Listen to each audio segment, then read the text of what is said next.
जिला बा बक्सर, यूट्यूब पर हमार चढ़ल बा। यानी बाबू साहब कहले गुरुजी तनी हमरो घरवा काढ़ ना दी। हमने महाराज हम किसी के घर जाते नहीं है, हम अपना बर्तन पात्र लेकर जाते हैं, भंडारी बनाएगा तो खाएंगे। हम किसी के घर खाने पीने वाली नहीं है, ऐसा नहीं कि जो है ना तय खाएंगे नहीं। कल नहीं चली तनी चाहवे हो जाई तो हमार बोलोरो खड़ी हो गई, अपना फॉर्चूनर गाड़ी पर बैठौला लेके गई। आ जब लेके गई तो गेटवा पर 4 गो सिपाही रहले, टप दे हारन मरलस ड्राइवर, गाड़ी भाटा खुल गई। आ जब खुलल गेट तो अंदर गई, 500 काठे के कुर्सी रखल बा, 500 प्लास्टिक के बा, हेने सोफा लागल बा, आ बिचवा में एगो हेतक सोफा रहल, हेतना चाकर हेतना ऊंच के। मार हम अगर आयल गई तो बड़के सोफावा पर बैठ गई। बाबू साहब चल गए सामान वामान किने अपन गाड़ी लेके, सिपाही कुल गेटे के बाहर और उतना बड़ा समाज में सोफा पर अकेला बैठल बानी। नीचवा देखा तनी एगो हेतत का पिल्ला रहल, कुकुर। आज ले वैसा कुकुरा के नाम आवल तो हमार रोंगवा खड़ा हो जाला। हेतत मुहवा रहल ओकर। पहले तो हमके पूरा पसंद से तकल सा, हम के ताकतानी ताक आँखी में आँख खूब मिल।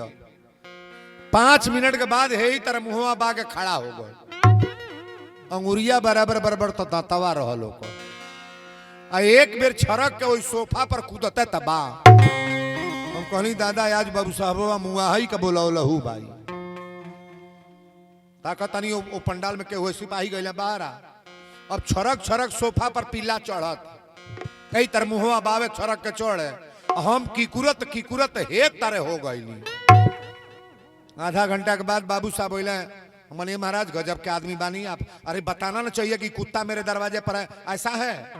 कहता ना गुरुजी गलती हो गई, बतौली नहीं है, जानता नहीं काहे बोलत रहा, इस सोफावा पिलवे के हो।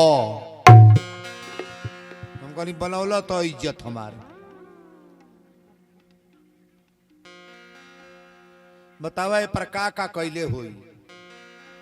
टीका चंदन लगा के, माला भेख लगा के तोरा सोफा पर का कैले हुई? उतर के प्लास्टिक पर बैठनी, कहला चली भोज पनिया पी ली। हम कहनी पानी पी भली, हमारे तो पेटे में वही तरह औड़े रहता है। हम कहनी ना। जाए लगली तो एगो नाती रहे, नतिया से कहले बाबू वीरेंद्र बाबा यहाँ कहीं गोड़वा लाग ले, तो नतिया कहता तू बोलो बड़ा तू गोड़ लाग।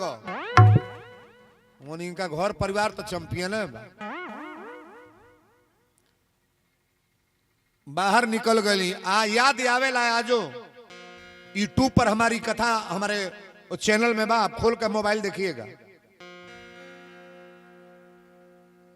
पहले जितना बुढ़िया माई बैठल बा से पहले नातिन के सिखा जाता, बाबू रे तोर मामा हमें दोनों हाथ जोड़ के गोड़ लाग ले, तोर मौसा हमें गोड़ लाग ले, तोर फूफा हमें गोड़ लाग ले। अब गोड़ लागे के नहीं बतावल जाता। अब तो 2 वर्ष के होता तो कहा था बाबू रे बाय बाय कर, टाटा कर दे, टाटा कर।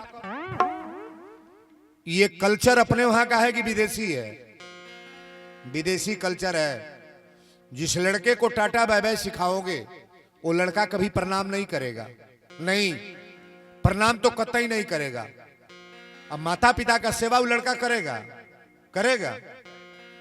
आज जो सेवा होता तो आप लोग समझते बानी ठाकुर जी करेंगे, सबके लड़का आदर करे, सम्मान करे, सेवा करो।